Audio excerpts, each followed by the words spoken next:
Regis Philbin loved his college alma mater Notre Dame so much that when he passed away in the summer of 2020, he was buried at the school cemetery. Here's what else has come out about Philbin since his passing. Just a few days after Regis Philbin died, it was revealed what led to his demise. USA Today reported that he died of an apparent heart attack at his Greenwich, Connecticut home. The legendary television host was suffering from a heart condition called coronary artery disease, which is what eventually led to the attack. Furthermore, the medical examiner revealed that Philbin had hypertension, which also played a role. The TV personality was very candid about the health issues pertaining to his heart. In a 2017 interview with Parade, he shared that some 30 years earlier, he suffered serious chest pains during a commercial shoot. Philbin later learned that he had blocked arteries. He would undergo surgery well into his 70s and made lifestyle changes for preventative purposes per Closer Weekly. In August 2020, Regis Philbin was buried at the school where he completed his college studies. He spent most of his educational years attending Catholic schools.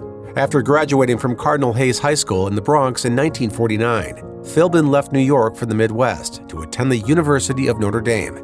He would later graduate in 1953. As one of the school's most famous alumni, Philbin was a big donor and occasionally returned to Notre Dame to do speaking events and interviews. In 2001, he donated $2.75 million to build a namesake studio theater at the school's Performing Arts Center. A year prior, he also donated $500,000 to his former high school. He was seemingly very loved by Notre Dame, and he typically spoke highly of it as well, which made it all the more appropriate that the school would be his final resting place.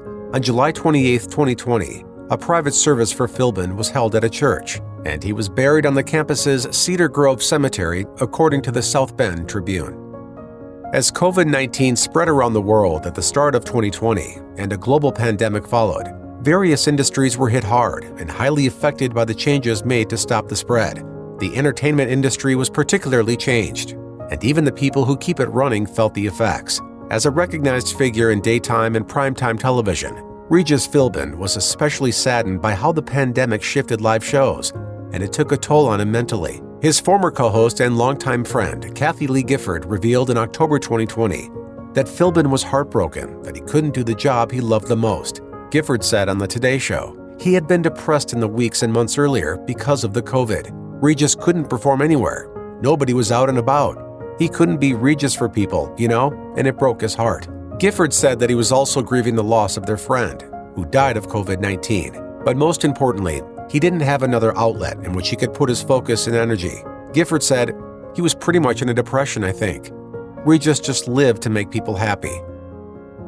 Just a week after Regis Philbin was laid to rest, it was reported that his multi-million-dollar home in Greenwich, Connecticut was sold.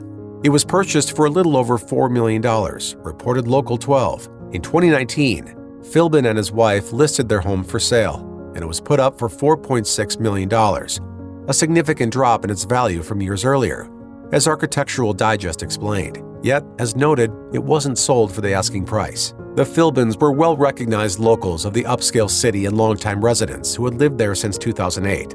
The couple intended to sell their 2.59-acre property to move to California and be closer to other relatives, according to People magazine. In June 2020, the sale of the house was apparently complete before the news was revealed, but Philbin would die before he and his wife could make their final move west. The couple was married for 50 years, and they had 2 children together.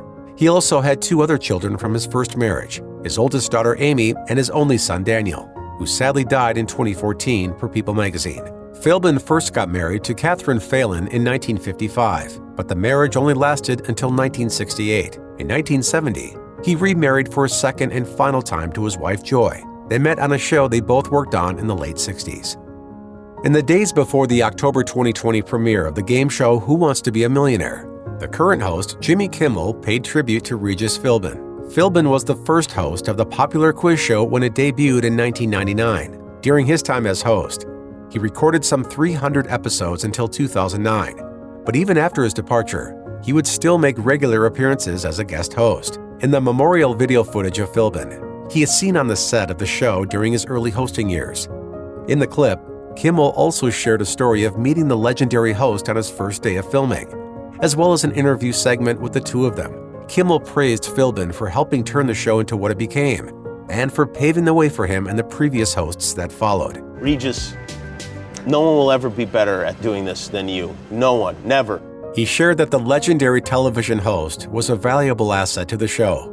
Kimmel tweeted, "He leaves behind a beautiful family and a TV legacy that will likely go unmatched." Check out one of our newest videos right here. Plus, even more grunge videos about your favorite stuff are coming soon. Subscribe to our YouTube channel and hit the bell so you don't miss a single one.